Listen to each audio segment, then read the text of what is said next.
The Smashy Business Show. Again, I am Farah Bashir and I am Anika Ellis Baby. in pink hair. So we're gonna go quickly through the headlines and then I wanna talk to Anika about her pink, gorgeous hair. So Thanks. Dubai's 6.8 billion initiative aims to attract $177 billion investment by 2033, and UAE economy set for 4% growth, of course, you guys, which is very exciting. And as well, we have a lot of things to talk about. But first of all, I want to talk to Anika. I want to ask you, Anika, tell me about the pink hair. It was an impulsive decision. Okay, so for our podcast listeners, I'm currently in 2 Dutch braids with which is very pink. It's fake hair, obviously, but it is just something I did on a whim last night while I was out on a shoot. It looked crazy, funky, and I thought, why not? But today morning, as I came into the office, I realized, oh my God, I have to host a business show. And at the same time, you know, I'm coming into a workplace, and I was like, oh, is this appropriate? Is this all right for a workplace? So, like, you know, I think honestly that the way you look should not be associated with your work ethic. You know what I mean? There are a lot of people that look the look different. but they don't do the job well. You can look different and do the job better than someone who does not look, you know, very job appropriate. Yeah, that's very true. That's very true. And then it got me thinking a lot right now. Basically, I just started thinking, and I realized how many like women in professional settings do you see with regularly colored hair? I've seen just like a dip dye or like a brown or a beige, like safe colors. But like a neon pink, a white. Look, it's beautiful. Thank you. It's beautiful. But would you hire someone? See, that's the thing. Like, if the CEO of the company, who was a woman, or a man, no stopping, had like neon pink hair, I think it would set the tone for the rest of the company. But how many women do you know in business with colored hair, with funky hair? I think funky hair is a key personality indicator. That's so, for true. example, Sam Altman, when he got caught, he had a lot of articles came out with saying the curly-haired man. Yeah. You know, because I think it was considered unconventional. I think every time CEOs do something unconventional, people look down at their dressing. So like Mark Zuckerberg and his very casual dressing. That's true. Or like Steve Jobs and his turtleneck. Steve Jobs, right? Yeah. Steve Jobs and his turtleneck. Sam Altman and his girl. I mean, you know what? We should not judge someone's work ethic depending on how they look, which leads me to our first story. So, Saudi minister said those who missed out on Aramco shares will regret it, you guys. This is a very, very, very, very big statement because, you know, we know that investing is a very big thing, and not only that, you know, Aramco is Aramco. So Saudi Arabia's energy sector has received a major boost with significant new discoveries of oil and gas, which is why they are actually telling everyone to invest in Aramco shares. Everyone right now is investing, and business is business. So if you are a businessman or a businesswoman, like the pink hair lady and I am right now, you know what, why not actually invest for Aramco? Well, this is obviously, we are not giving out investment advice, but like, let's look at it. I just did a quick Google search. Why should I consider investing in Saudi Aramco shares? And here's like there's obviously a big set of points, but the first one being attractive valuation and growth potential. So, you know, because these guys are currently trading at price to earnings ratio. It's lower than many of its, so the prices of these shares are lower than many of the global peers. You know, and plus they're investing in unique value-added growth opportunity. No wait, I don't get this. Okay, but let's see, it's clearly something, it's a very attractive buy in the market. Why? Because this is the largest oil company They've got, and I think we covered this 2 days ago. Yes, we keep on hearing Aramco all the time. No, but like we covered the story of how they unlocked the Jafurah gas plant, and now that this allows them to shift into gas itself. So now they are, they've just like added in. They have so much capital remaining for their oil and gas production, which is obviously the sign of a good company that's going to last a long time. And as well, by the way, sorry to cut you off, but the discoveries do not only include oil and gas. They have discovered 2 unconventional oil fields, a reservoir containing high-quality Arabian light crude, and 2 natural, you guys, gas fields, and as well additional natural gas reservoirs. Yes, and okay, like looking at it on a more like business perspective, the dividends. They have been known to, they have announced their intentions to declare dividends on a regular basis. And in 2022, for example, they paid out $75 billion in dividends, which is not a small amount, of course. And if you have been a shareholder for a long time, perhaps you can attest to it. Agreed. And you know what? And of course, they're listed on the London Stock Exchange, so it's extremely safe, and you just know what you're getting into. So it's like a safe purchase to make, safe investment. I mean, I agree with you. Would you invest? I would, for sure, I would. So far, I mean, I've been recently very into the investing field, which is interesting. But it reminds me of, like, when Bitcoin first came up. Not a lot of people invested in Bitcoin because they were thought like, oh my God, they were very like, and then Elon Musk but then, tweeted. you guys. So this is an advice from His Highness. Invest. You guys, don't let it go. But of course, the royal family would back it because this is literally like it's a joint 100%. Offering. But yeah.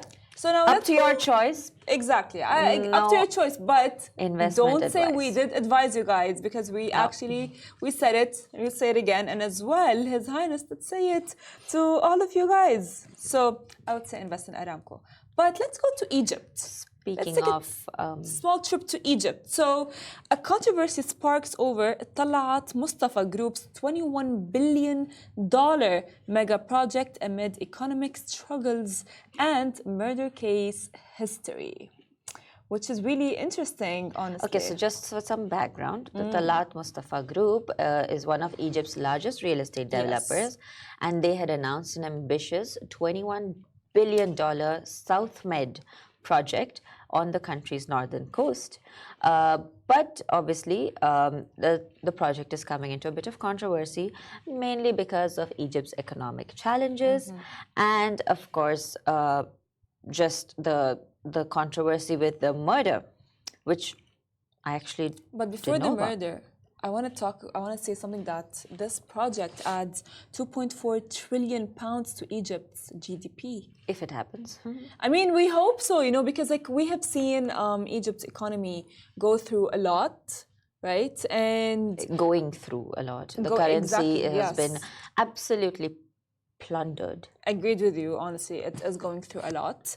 But, of course, the project is expecting to add 2.4 trillion pounds to Egypt. Well, yeah, I think if despite all of this, South Med becomes a reality, this would definitely be very indicative of the kind of business that Talaat Moustafa Group is, because it would literally be rising through every single adversity you can think of, because everything is against them at this moment. But I think when the going gets tough, the tough get going, and we will see. We will see, but actually, the announcement itself boosted TMG's stock by 4.1% to 59.45 Egyptian pounds.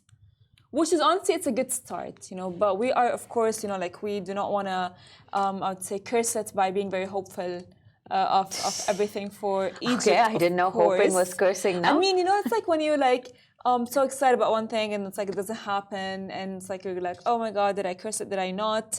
But of course, with what's happening with Egypt and the Egyptian pound and the economy, we're hoping that this project will actually really do good to the Egyptian economy. Yep. But tell us about the backlash, since I cut you off.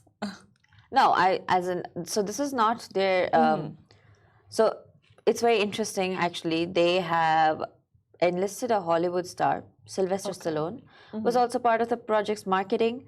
And this is actually not their first long-term controversy. They've had a long-running legal dispute with over a Madinati real estate project. Yes. But that was eventually settled for 9 billion Egyptian pounds. And now to add on to it, there is the whole, I'm not sure, like. So technically, some of the other projects that TMGs hold as Madinati, as Anika has mentioned, Al Rihab area, Celia, and the Noor City near Cairo. So they have also partnered, by the way, with Abu Dhabi Holding and Modern Properties for $35 billion, which is not a small number. It's a huge, huge, huge number for Ras Al Hikmah project. And then launched Banan in Riyadh, Saudi Arabia, with an $11 billion investment. So we are honestly really hoping for South Med to actually boost Egypt's economy after the Egyptian pound is like not really doing that well. Hopefully. But moving on to a little more of a hopeful Egyptian story. Yes, you guys. I mean, see, we did tell you we're taking like a small tour around Egypt. So Egypt has hit record 7.1 million tourists, which has given them a $6.6 billion revenue boost. This is honestly very exciting. Yes. Because we're just like talking about the the GDP and how Egypt will be working on it with that. So it's very exciting. So the increase in tourism revenues is expected to contribute significantly to Egypt's economic growth. Of course, 100%. we do often see that when a country tourism, I would say, sparks or gets better, you can see that the economy gets better. And 7.1 million tourists is not a small number, it's a huge number. Of course, and they've been working really hard to get to this number also because they've been improving their tourism infrastructure, and their plan, the final plan is to reach up to $30 billion revenue per year in tourism revenue, and they're going to add, of course, a lot more hotel rooms, 25,000 to be precise. And they're investing heavily in a lot more tourist attractions, specifically across along the north coast and South Sinai. And they're even, by the way, hoping to attract 30 million tourists by 2028. Yes. And it's really, honestly, they're huge numbers. So I think in the future, what I would expect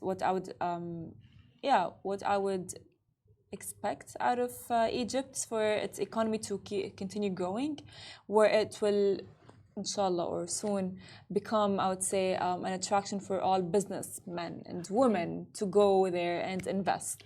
I think what's very interesting is Egypt continues to maintain this idea of being safe and a tourist hub, despite all the right next to it in the border is Palestine, and there's so much happening there, right? The occupation, the terrorism that's happening there, it's crazy. So I think it's very interesting that despite all of that, Egypt is able to still continue to look to bring in tourists, that people are still able visiting it without being worried about it. But you have to keep in mind we actually broke a story many months ago of how several Egyptian tourisms and travel agents take a lot of money. There's a specific amount based on if you have an Egyptian visa, or whereas if you don't, and they try to bring in Palestinians from Gaza to Egypt, to help them, bring them to safety.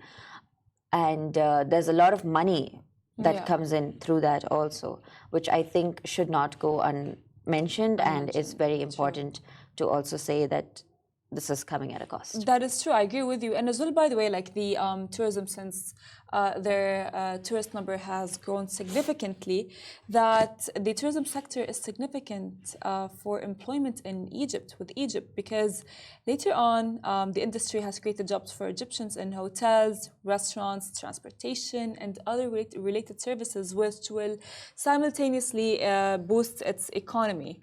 Right? And that's what I think all Egypt is really hoping for, because the growth in tourism leads to investments in infrastructure such as airports, roads, and hotels, which is why I'm really honestly looking forward and excited for Egypt. And I do expect its economy to be boosted even more and better in the future. But let's come back to our little city of Dubai. Yes, let's talk about India. Talk about, since you are from India, tell us about the story. No, please don't put it that way. Okay. But so Dubai has BitOasis, which is a Dubai-based virtual assets trading platform. BitOasis has now been acquired by India-based cryptocurrency exchange CoinDCX. So this acquisition is new. They haven't disclosed the complete amount, but it is an exciting chapter for the MENA region, because this means that they are now equipped to make bigger moves, better moves. So CoinDCX, for example, the history, this is the Indian company that acquired them. CoinDCX had previously also invested into BitOasis. This was in August of 2023, but now they own the entire thing, so that's growth for them too, good for them. But obviously the BitOasis leadership team remains unchanged, so you know that if you've been happy with them, it's going to continue so and so. It's just that they have more capital now to serve better. Yes, because they have had, they have achieved several regulatory milestones, including being the first companies to register and become a supporting entity to the Financial Intelligence Unit. Which is really kind of like exciting. And as well, they have achieved the reinstatement of the MVP operational license under VARA and securing a license from the Central Bank of Bahrain. So I think that their acquisition in Dubai is like not something like small and easy. However, we are of course looking forward towards because they are looking to grow their crypto adoption with 68% year-on-year rise. That's the UAE in general. Yes. The UAE in general has, of course, been adopting crypto. It's become a very integral part when people talk about investing, because the idea of cryptocurrency is so funny. It's like the stock market, you invest and it's long term. You have to buy and hold. Whereas with crypto, you could overnight become a millionaire, or you could overnight lose your millions. It's very, very thrilling and interesting. And sometimes it's just based on a tweet. Sometimes it's the most unexpected crypto, like a meme coin, which is, so it's very, very interesting. I'm just curious to see how things are going to shape up. But yeah. But just to wrap it all up, so BitOasis, they want to strengthen its position in the market while contributing to the growing adoption of cryptocurrencies in the UAE and the MENA region, as Annika and I have mentioned. So as Annika as well mentioned earlier, I think maybe you guys can look at and maybe invest. But don't forget, as Hussain said, you can invest as well in Aramco. Yes, but this is not investment advice. Yeah. Yeah, we are not advising right now, but you guys can look it all up more on our Smashy business Instagram page. And if you have missed the episode, we as well go in podcast form. And this is it for today's episode. Thank you, Annika, for joining me. Thank you for having me. Bye-bye.